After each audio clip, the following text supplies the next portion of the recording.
Society నాడు ఇట్లా జనమంతా వస్తే మొత్తం మీ మీడియా వాళ్ళు కూడా తప్పుడు రాతలు రాస్తున్నారు. వాళ్ళు ఏం చెప్పారు? యూరియా కొరత లేదని ఏవో గారు ఎంఆర్ఓ గారు చెప్పారు. ఈ జనమంతా ఏంటి పొద్దు నుంచి ఏమిటికి వచ్చారు? ఇలా కట్టేస్తారు పొద్దాకుంటే. పొద్దునపాటు 6 ఒకరోజు ఒక కట్ట సరిపోయింది, రేపు ఒక కట్ట. ఈ 310 రోజులు ఇదే పని చేస్తే నీళ్ళు ఎప్పుడు పెట్టుకోవాలా, మందు ఎప్పుడు కొట్టుకోవాలా, మందు ఏం చేసుకోవాలా? అసలు వ్యవసాయం చేయొద్దంటే మేము హాయిగా రైల్వే స్టేషన్ రైలు పనికో పోతాం, దొంగతనానికి కానీ పోతాం బతకడం కోసం.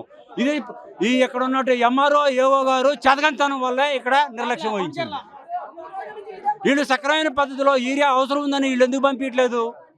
మరి వీళ్ళు పంపించట్లేదా? పంపిస్తే వీళ్ళు పంపించినా వాళ్ళు పైనుంచి ఇవ్వట్లేదా? రేవంత్ రెడ్డి గవర్నమెంట్ పంపించట్లేదా? ఇది కావాల్సింది.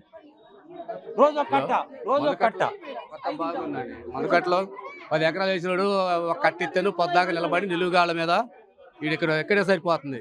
ఇంక నీళ్ళు ఏం పెడతారు, వ్యవసాయం ఏం చేస్తారు, ఇంక ఎండే సరిపోతుంది, మాకు పొద్దు ఎండిపోతుంది. సిపిఐ పార్టీ కాంగ్రెస్ పార్టీ కలుపుకొని సకాలు చేస్తున్నారు. వీళ్ళు సిపిఐ కూడా ఏం అడగట్లేదు ఊరియా కొరత కోసం. ఈ కాంగ్రెస్ పార్టీ ఇట్లా ఇబ్బంది పెడుతుంది. మరి టీఆర్ఎస్ పార్టీ వాళ్ళు ఇదివరకు వాళ్ళే కొద్ది న్యాయం అనిపించింది.